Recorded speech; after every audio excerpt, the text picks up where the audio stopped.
Ads లేకుండా latest episodes చూడండి.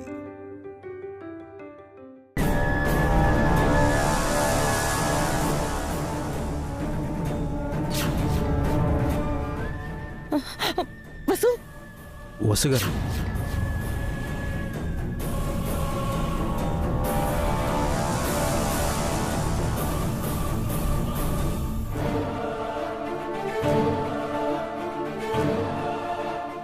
అదేంటి వసు, అప్పుడే చేయి కడిగేసుకున్నావు?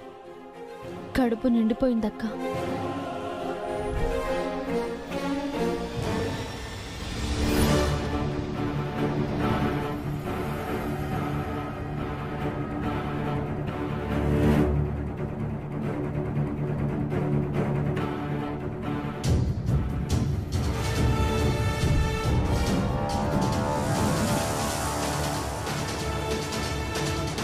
అప్పుడే కడుపు నిండిపోవడం ఏంటి వసుకి? ఏముంది, ఇన్నాళ్ళు సరిగ్గా తిండి లేక సగం ఆకలితో పేగులు ఎండిపోయింటాయి.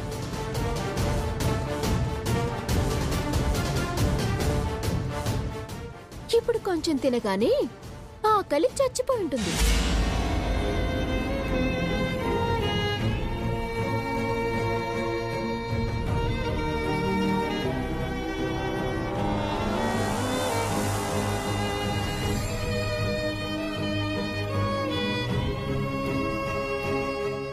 నువ్వైనా తిన్నబి.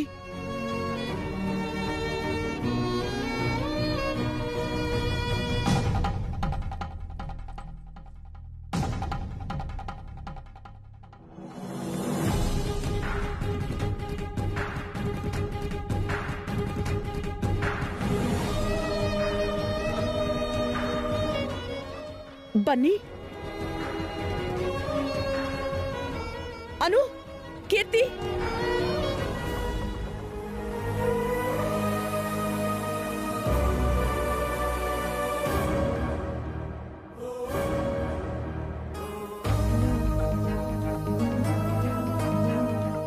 మీకేమైందే? తినకుండా చేతులు కడిగేసుకుంటున్నారు.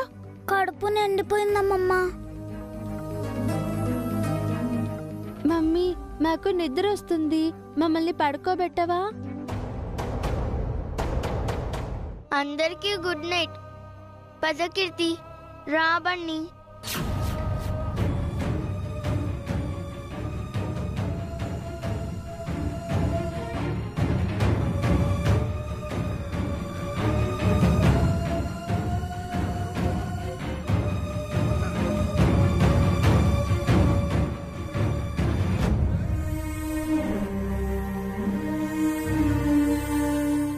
ఎన్నిసార్లు చెప్పాలి మీకు ఇలా అవమానించద్దని? అభి, నీకోసం చాలా వంటలు చేశాను, నువ్వైనా తిన్నభి.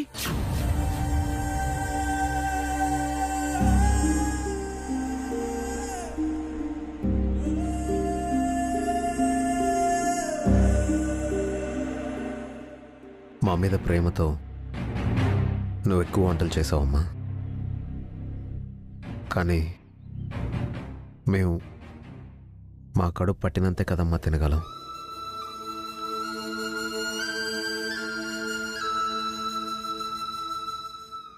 అవునవును, ఏదైనా రాసిపెట్టి ఉండాలి. అన్నీ అనుభవించడం అంటే అందరికీ సాధ్యం కాదు. అందుకే అఖిల్, దేవుడు కొందరికి కొన్ని లిమిట్స్ పెట్టాడు, కానీ మనలాంటి వాళ్ళకి నో లిమిట్స్.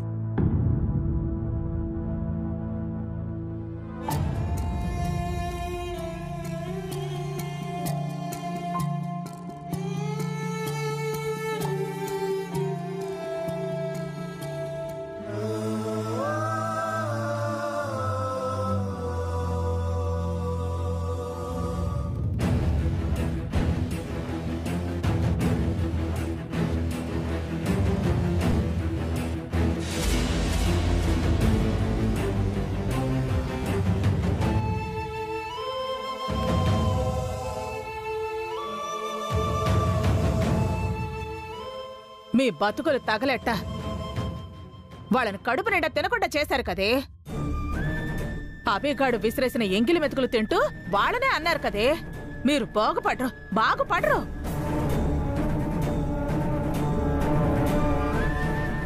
అనవసరంగా మీరు అభి వాళ్ళని హట్ చేశారు అఖిల్.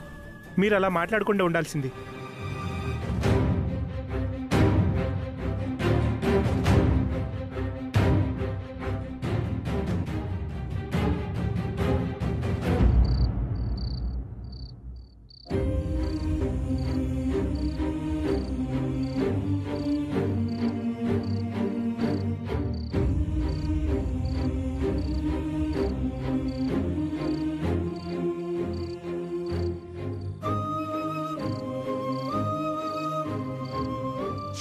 ఫ్యాక్టరీలో కూడా కిందే కూర్చుని తినేవారు.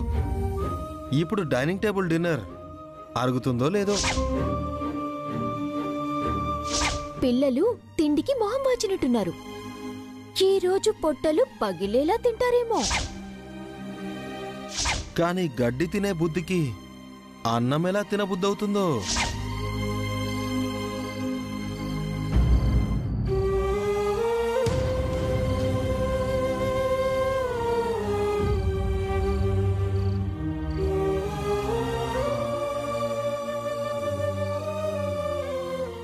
వసుగారు, వసుగారు,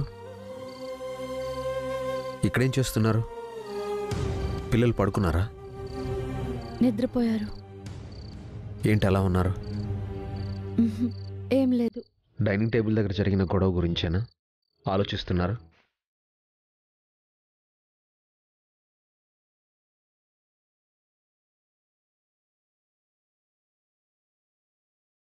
చెప్పండి, ఆ విషయం గురించి అని ఆలోచిస్తుంది? ఆలోచించాలంటే ఈరోజు డైనింగ్ టేబుల్ దగ్గర జరిగిన ఇష్యూ దగ్గర నుంచి కాదండి, చాలా రోజుల వెనక్కి వెళ్ళి ఆలోచించాలి. మీరు ఈ ఇంటి సొంత కొడుకు కాదు, పరాయి మనిషి అని బావగారు అఖిల్ అన్నప్పటి నుంచి మొదలు పెట్టాలి. ఆ రోజు మనం ఈ ఇంట్లో నుంచి వెళ్ళిపోయినప్పటి నుంచి ఆలోచించాలి. మాయ మాటలు చెప్పి మళ్ళీ మనల్ని ఈ ఇంటికి తీసుకొచ్చినప్పటి నుంచి ఆలోచించాలి.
బంధాలు, వాటిని మనం తెచ్చుకోలేం.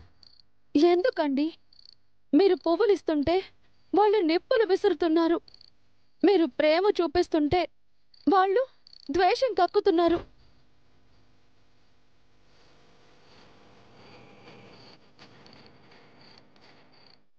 దేవుడైన కృష్ణుడు కూడా 100 తప్పుల వరకే శిశుపాలుని క్షమించాడండి. ఆ తర్వాత శిక్షించాడు. నేను దేవుణ్ణి కాదు కాబట్టే క్షమిస్తున్నాను వసుగారు. ఎవరిని శిక్షించే అధికారం నాకు లేదు. అలాంటప్పుడు వీళ్ళకి దూరంగా అయినా ఉండొచ్చు కదా. ఉండలేను వసుగారు. చిన్నప్పటి నుంచి వీళ్ళతోనే కలిసి పెరిగాను. నేను వేరు వాళ్ళు వేరన్న భావం నాకెప్పుడూ లేదు. అన్నయ్య అఖిల్ కూడా నన్ను అలాగే ప్రేమించారు. అయితే వాళ్ళకి నాది అనుకున్నదంతా ఇచ్చేశాను వసు గారు. కానీ ఇప్పుడు వాళ్ళు మారిపోయారు కదండి. ఇప్పుడు వాళ్ళకి మీపై ప్రేమ లేదు కదండి. మిమ్మల్ని శత్రువులా చూస్తున్నారు కదండి. మిమ్మల్ని దూరం పెట్టాలనుకుంటున్నారు కదా. వాళ్ళు మిమ్మల్ని వద్దనుకుంటున్నప్పుడు మీరెందుకు వాళ్ళు కావాలి అనుకుంటున్నారు? ఎందుకంటే వాళ్ళని నేను వదులుకోవాలి కాబట్టి. అన్నయ్యని అఖిల్ని వదిలి ఉండలేను కాబట్టి. మీకు అర్థమవుతుందో లేదో నాకు తెలియదు వసు గారు. మాది రక్త సంబంధం కంటే ఎక్కువ. ఇప్పుడు వాళ్ళు మారిపోయి ఉండొచ్చు, కానీ ఎప్పటికైనా మళ్ళీ మంచిగా మారతారన్న ఆశ, నా నమ్మకం నాకుంది. మేము మునుపట్లా కలిసి ఉంటామన్న చిన్న ఆశ, అది అమ్మా నాన్న చూడాలన్న కోరిక. మీ ముగ్గురం ఒక్కటేనని మా అమ్మా నాన్న తృప్తిగా అనుకోవాలి. ఆ రోజు కోసం నేను ఎన్ని రోజులైనా ఎదురు చూస్తాను వసు గారు. నాకు తెలుసు వసు గారు, ఇదంతా మీకు ఇబ్బందిగా కష్టంగా ఉంటుందని. నేను అవమానపడ్డం మీరు భరించలేరు, కానీ నేనేం చేయలేను వసు గారు. మీరు చెప్పినట్టు వీటికి దూరంగా వెళ్ళలేను.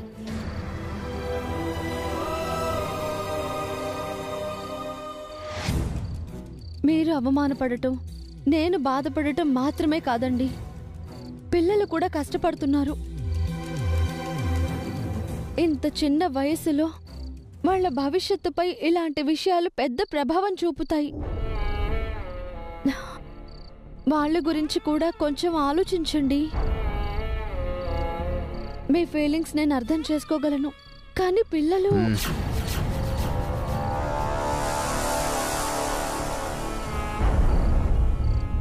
వాళ్ళు మన పిల్లలు వసు గారు.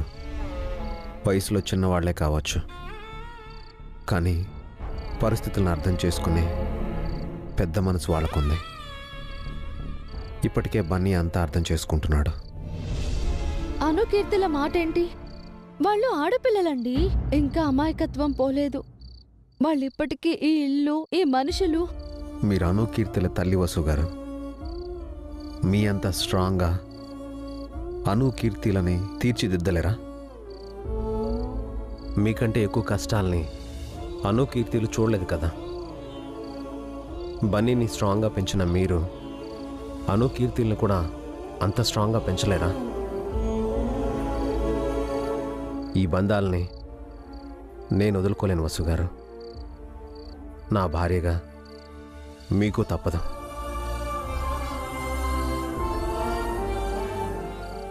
నేను ఇలా ఉండడం మీకు తప్పు అనిపిస్తే తర్వాత మాట్లాడుకుందాం. ఇప్పుడు నిద్రపోండి.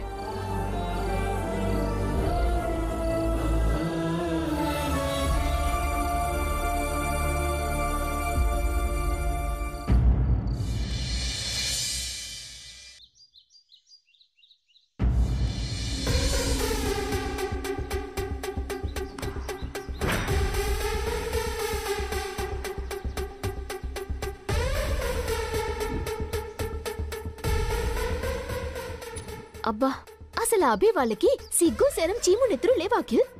ఎన్ని మాటలన్నా, ఎంతలా అవమానించినా తమని కాదన్నట్టు ఇంకా ఇంట్లోనే ఉంటారేంటి? అసలు అతను మనిషా లేక రోబోటా? అసలు కోపం అనేదే రాదా? అతనికి కోపం వస్తే నువ్వు నేను ఎవ్వరం తట్టుకోలేం. శివుడు మూడో కన్ను తెరిస్తే ప్రళయం వస్తుందంటారు కదా, అతనికి కోపం వస్తే అలాగే ఉంటుంది. 1-2 సార్లు అతని కోపాన్ని దగ్గరుండి చూసా. చాలా భయం వేసింది. మరింత ఓపిగ్గా శాంతంగా ఎలా ఉంటున్నారు? నీకింకా అర్థం కాలేదా? శ్రావ్య కోసం అతనన్నింటికీ ఓర్చుకుంటున్నాడు. ఆవిన్ని కూడా ప్రశాంతంగా ఉండమని ఒప్పిస్తున్నాడు. వాళ్ళ సహనం చచ్చిపోయిందంటే మనం బతకలేం. వాళ్ళకి బాగానే అనిపించొచ్చు, నాకైతే అంత సీన్ లేదనిపిస్తోంది.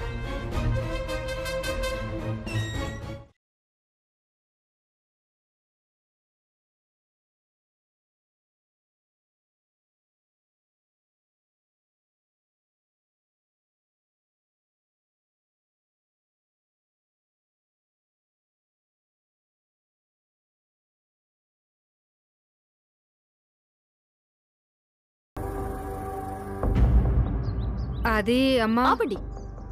దారిన పోయే ప్రతి అడ్డమైన వాళ్ళు ఇంట్లోకి వచ్చేయడమేనా?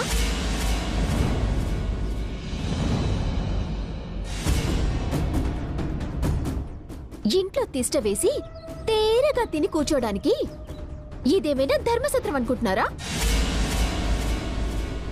సిగ్గు ఎగ్గు చీము నెత్తురు లేని మనుషులు, బ్లడీ పారాసైట్స్.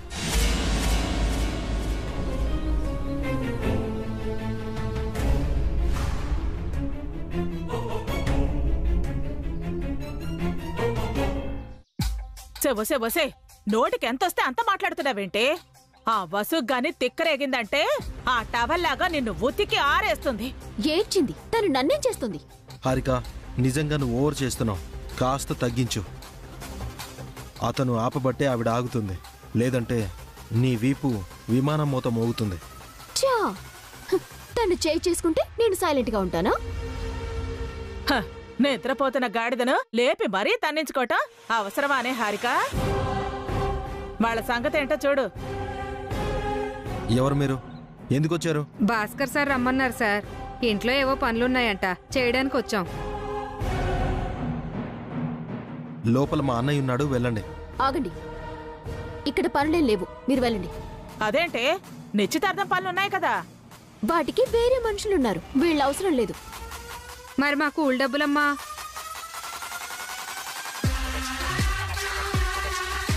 వెళ్ళండి.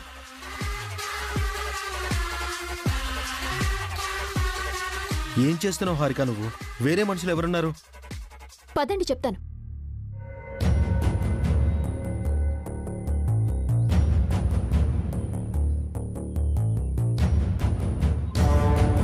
బావగారు, భాస్కర్ బావగారు.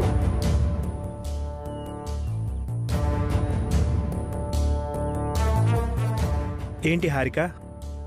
నిశ్చితార్థం పనులు చేయటానికి మీరు పని వాళ్ళని పురమాయించారా? అవును. వచ్చారా వాళ్ళు? వచ్చారు, వేరే పనుందని వెళ్ళిపోయారు. వెళ్ళిపోవడం ఏంటి? ఆ పనులన్నీ ఎవరు చేస్తారు? అయితే వేరే పని వాళ్ళని మాట్లాడాలి. అవసరం లేదు బావగారు, ఆ పనులన్నీ చేయటానికి ఇంట్లోనే మనుషులున్నారు కదా.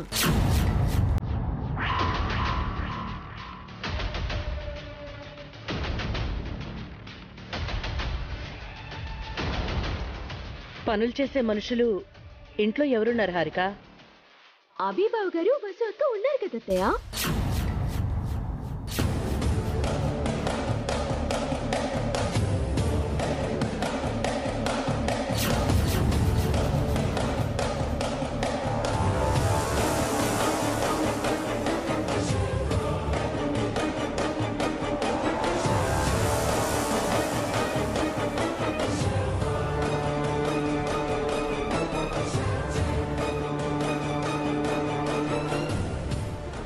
ఏం మాట్లాడుతున్నావు హారిక? అభి వసుల్ని పని చేయమంటున్నావా? వాళ్ళు మనింటి మనుషులమ్మా, పని మనుషులు కాదు. ఇది కూడా మనింటి పనే కదా బావగారు. మనింటి పని మనం చేస్తే తప్పేంటి?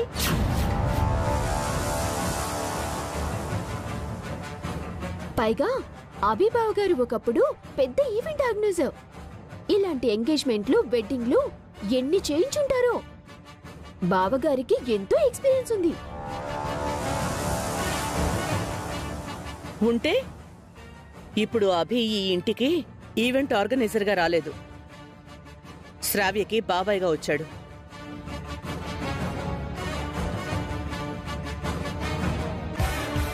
సూసైడ్ చేసుకోబోయిన శ్రావ్యని కాపాడి తన ఇంటికి తీసుకువెళ్లారు. పెళ్లి సంబంధం మాట్లాడారు. ఇంత చేసిన వాళ్ళు నిశ్చితార్థం పనులు చేయటానికి నామోషి ఏంటత్తయ్యా? తప్పమ్మా. అభి వాళ్ళని మనం అతిథులుగా పిలిచాం, వాళ్లతో పనులు చేయించుకోకూడదు. నేను చేస్తానన్నయ్య.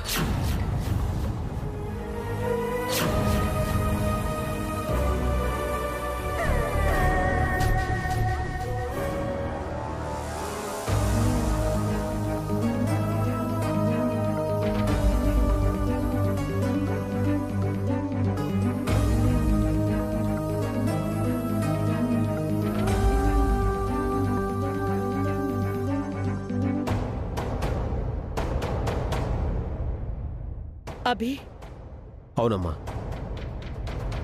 నా కూతురు శ్రావ్య నిశ్చితార్థం పనులు చేయడానికి నాకెలాంటి నామోషి లేదు.